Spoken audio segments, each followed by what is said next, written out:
Plus T7, adjust your approach vector 3 degrees starboard. Roger, Mars. Adjusting approach.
Welcome to the Air Force Research Laboratory, New Mexico STEM Outreach Mission to Mars, where 5th graders from around the state of New Mexico participate in a positive learning experience using space exploration as a theme. The purpose of the Mission to Mars is to encourage 5th grade students to pursue studies in math, science, and engineering. This is accomplished by providing them with team-oriented, fun, hands-on experiences in a variety of content areas, such as math, science, engineering, communication, music, and art. Students must work together to creatively solve problems they might encounter in foreign environments such as Mars and space.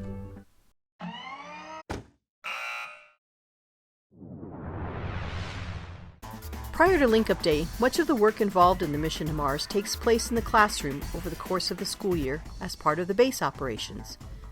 Base operations include a saga, mission patch, Mars facts, life support system models, telecommunications, uniforms, habitat plastic preparation, and lunch planning.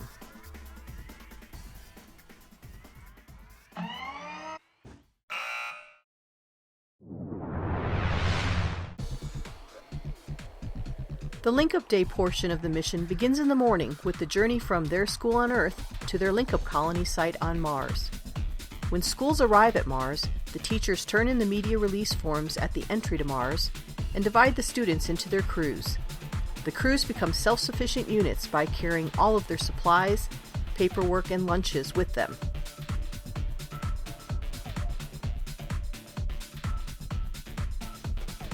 Teachers report to the docking station to register and pick up their Habitat Director folders prior to reporting to their colony to check in with their colony commander. The folder contains a lot of useful information for the Habitat Director, including a map which shows them where their colony is located on the convention center floor and where their habitat is located within the colony. The colony commander table is in the center of their colony.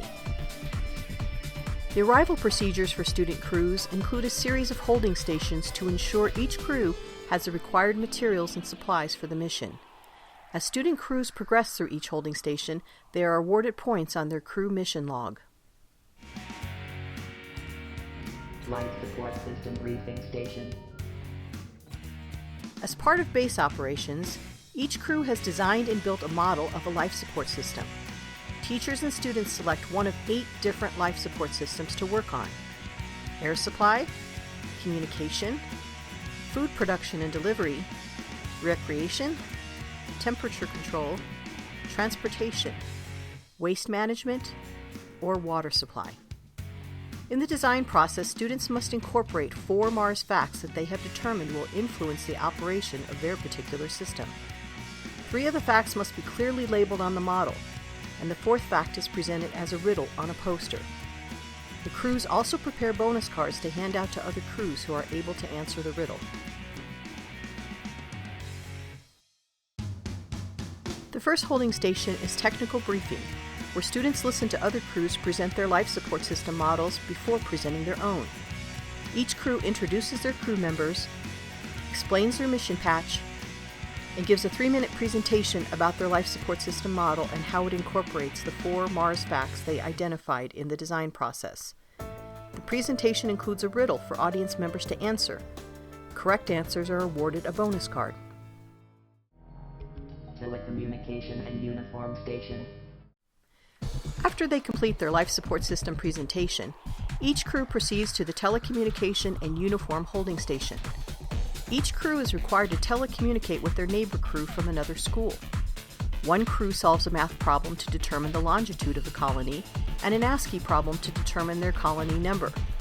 The other crew solves a math problem to determine the latitude of the colony and an ASCII problem to determine whether the colony is located in the northern or southern hemisphere of Mars. Crews telecommunicate with their neighbor to check the answers to the problems and determine the exact location of the colony on Mars. Each communication must be recorded on a telecommunications log, which is turned in at this station.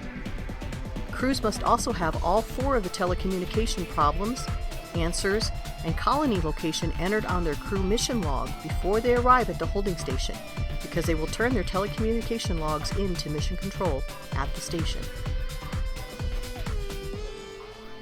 Crews also design and wear a link-up day uniform that can include matching shirts, pants, name tags, mission patches, and other coordinated items.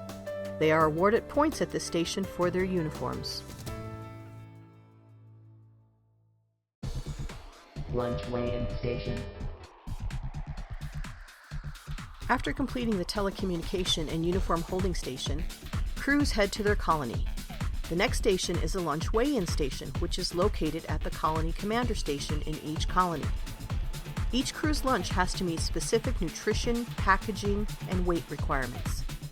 As part of this mission component, students must consider and evaluate various waste and packaging options. At this station, the crew lunch is weighed and assessed for nutrition and packaging. To minimize waste, the lunch payload will also be weighed after eating to assure their waste meets the requirement. The crews have now completed all of the holding stations, and they report to their habitat to meet their habitat director. Crews can find their habitat by looking at the habitat numbers taped on the floor.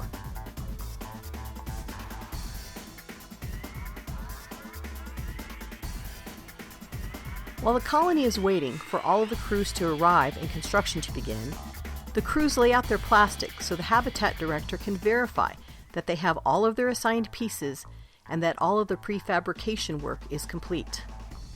As part of base operations, crews measure, cut, and label all of the plastic habitat pieces at their schools. They also complete any prefabrication work, such as taping airlocks or tunnels to walls as part of their base operations. The habitat director awards points on the crew mission log for pieces that are the correct size and for completion of any prefabrication work. Any work that is not complete must be done during this time.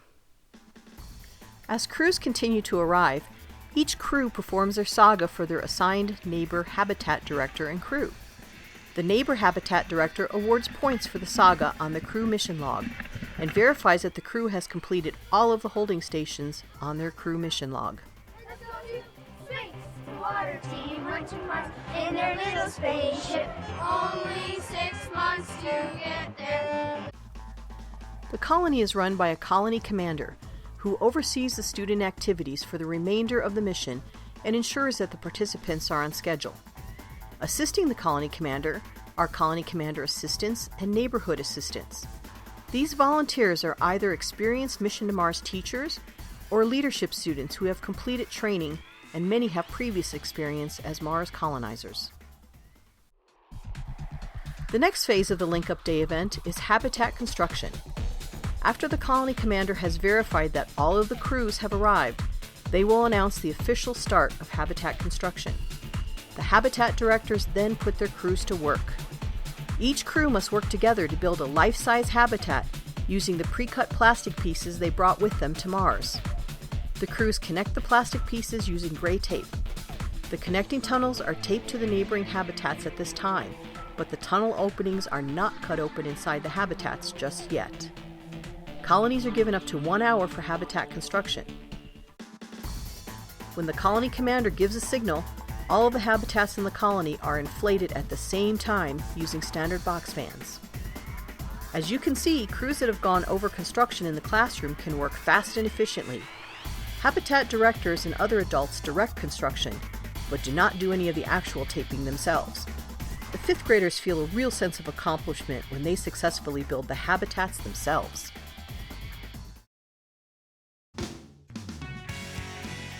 When the colony commander announces the end of habitat construction, the crews and habitat director can move into the habitats and have lunch. Colony or neighborhood assistants will provide the habitat directors with the colony establishment time. Habitat directors fill out and stamp the crew mission log, awarding points for the various habitat construction criteria. Lunch is also a good time to finish any sagas that didn't get done before habitat construction.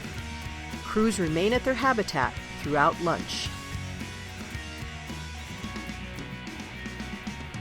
When lunch is finished, each crew will take their uneaten food and packaging waste to the lunch weigh-in station to have the results recorded on their crew mission log.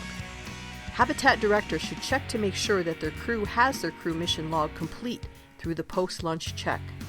Uneaten food and waste can be thrown out after it has been weighed. After lunch, the colony commander will announce the start of neighbor visitation. The tunnels leading to each habitat's designated neighbor are cut open. The neighbor habitats are defined on a map provided to each habitat director in their folder. Habitat crews visit with their neighbor during this time, present their life support systems, and award additional bonus cards to crews who correctly answer their riddles. Crews will remain with their habitat director and neighbor during this visitation time.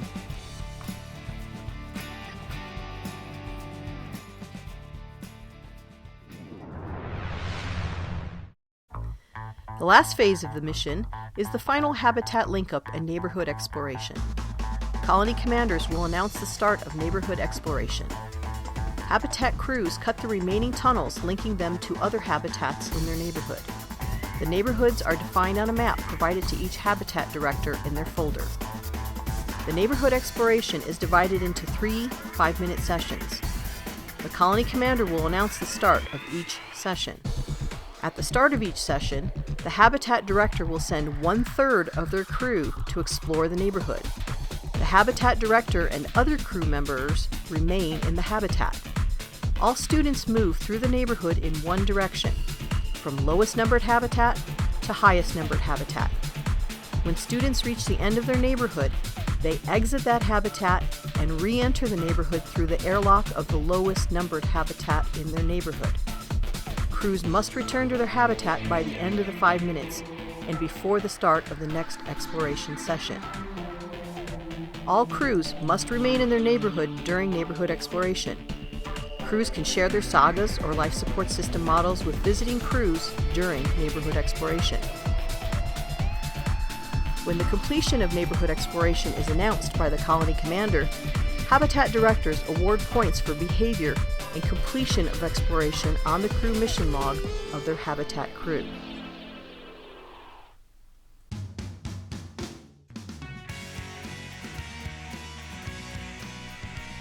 Finally, the entire habitat crew moves their materials out of the habitat and assists with the deflation and folding of the habitat.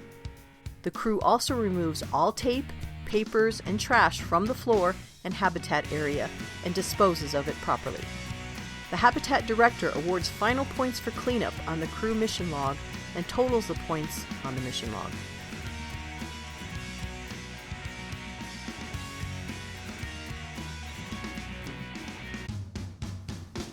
Colony assistants and neighborhood assistants check each habitat area to verify that it is clean and issue a boarding pass to the habitat director.